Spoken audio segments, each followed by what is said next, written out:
Let me ask you something. How many times in the last month have you actually thought about hiring someone and then talked yourself out of it? If you're a solo pool operator somewhere between 50 and 80 accounts, I already know the answer to this. You've thought about it probably more than once, and every time you get close to pulling the trigger, something stops you.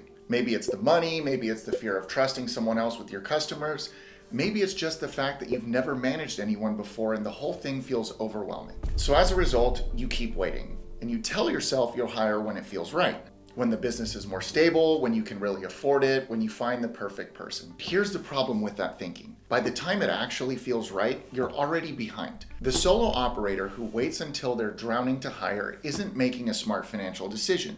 They're making a fear-based one. And that fear is costing them growth every single week that they delay it. In this video, I'm going to tell you exactly when to make your first hire, what's really stopping you from doing it sooner, and what the business looks like on the other side of that decision.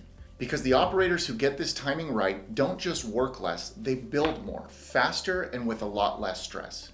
For those of you who don't know me, my name is Gianluca, and I built a pool service business in Las Vegas to over 800 accounts. And now my mission is to help pool service owners like you grow their business using the strategies that I learned over time. Now, with that said, let's get into it.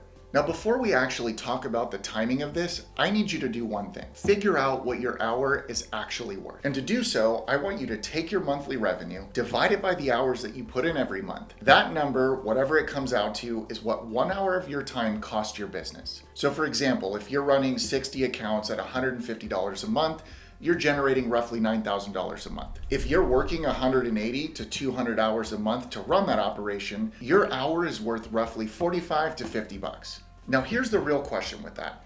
Are you spending $50 an hour in time doing $15 an hour work? Because that's exactly what's happening when you're the only tech on your route. Every hour you spend cleaning pools is an hour you are not spending on sales, on operations, on growth, or anything that actually moves the business forward. You are simultaneously going to be the owner and the lowest paid employee in your company, and you're using yourself like an entry-level hire. That's the reframe I want you to carry through this entire video. Hiring a tech is not a cost. It's buying back your highest leverage hours. And when you look at it that way, the question stops being, can I afford to hire? And it becomes, can I afford not to? Now let me tell you what's actually going on when a solo operator keeps delaying this hire. Because it's never just one thing. It's three things operating at the same time. The first is financial anxiety. I can't afford it yet. This one sounds responsible. It feels like prudent business thinking. But most of the time it's fear wearing a financial mask. Now here's the math to that. An entry-level pool tech costs you somewhere between $18 to $22 an hour. If bringing that person on allows you to add 20 to 30 new accounts, that's $3,000 to $4,500 a month in revenue you couldn't have taken on as a solo operator. This hire alone pays itself inside of one billing cycle if you execute the growth. The financial hesitation is almost never actually about the math. It's about confidence in your ability to grow in the hire. The second, and this is a big one I see, is trusting someone else with your customers. This one is real, and I'm absolutely not going to dismiss it. Your customers chose you. They trust you. The idea of handling their pool, something they spent real money on, to someone they've never met is genuinely uncomfortable. But here's the actual truth. A tech who delivers consistent, reliable service at 75 to 85% of your personal standard is going to be worth infinitely more to your business than you doing it at 100% while growth flatlines. Consistency here is going to beat perfection every single time. And the third is the mindset shift. Going from a solo operator to a manager is one of the hardest transitions in this business. It's not just adding a person, it's changing your entire identity inside of the company. You stop being the one doing all of the work and start being the one responsible for someone else doing the work. That shift is uncomfortable. It's unfamiliar, and a lot of operators avoid it by telling themselves that they're just not ready for it. But here's the honest truth about all three of these things. They don't go away when you wait. They just compound. The longer you stay solo, the more entrenched the fear gets. The harder the mindset shift becomes, and the more growth you've already left on the table. Now, quick pause here, guys. One of the biggest reasons hiring feels overwhelming is that the operation isn't systematized enough to hand off. If your scheduling, routing, and customer communication are all still living in your head, or even worse, a text thread, that's the first thing to fix before you bring on anyone. And that's exactly what Splash was built for. Scheduling, routing, billing, customer communication, all in one platform for one low price, built specifically for pool service businesses like you. When your operation runs through Splash, onboarding a new tech goes from chaotic to clean. They know exactly where to be, what to do, and how to document it. No more guesswork. Go book a free demo. The link's going to be in the description. Get the infrastructure in place first. Then the hire becomes a lot less scary. Now, moving back into the video, the question becomes, when is it actually time to hire someone? Here are the 4 signals I've determined that I want you to watch for. Signal number 1, you're turning down new accounts. If someone calls you for service and your honest answer is, I don't have the bandwidth right now, you needed to hire yesterday. Every account you can't take is revenue walking out of the door permanently. That customer is calling the next company on Google the moment that you hang up. You're not just losing a monthly payment, you are losing the lifetime value of a customer you never got to keep. Signal number 2, you are over 60 accounts solo. This is the benchmark I use.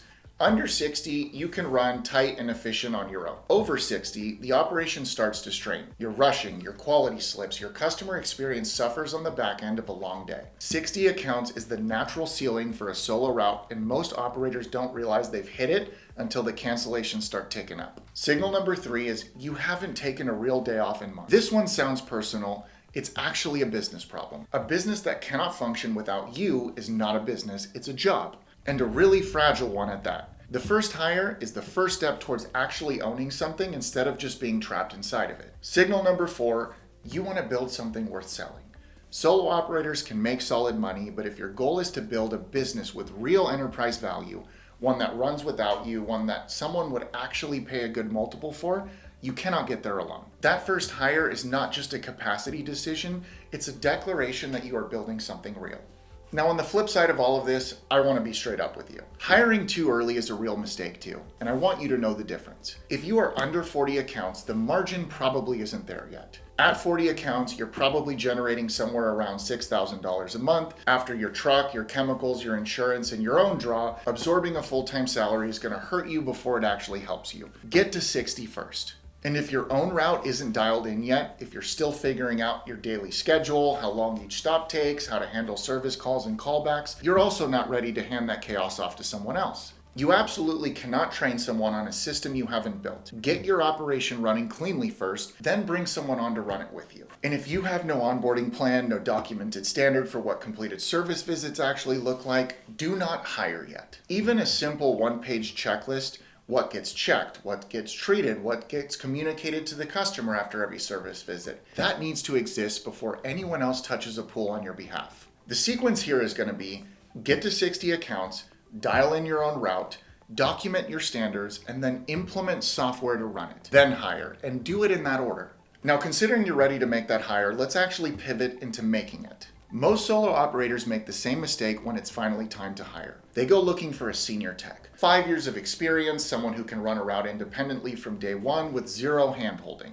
Now, although that sounds great, here's the problem with that. That person likely costs more, has more options, and comes preloaded with somebody else's habits and someone else's standards. And in a small operation, bad habits from a previous employer are harder to undo than no habits at all. The first hire that actually works is an entry-level tech with the right attitude. Someone who's hungry, coachable, someone who wants to learn the business and is willing to do it your way. You are not looking for someone who already knows everything. You are looking for someone you can build to your standard from day one.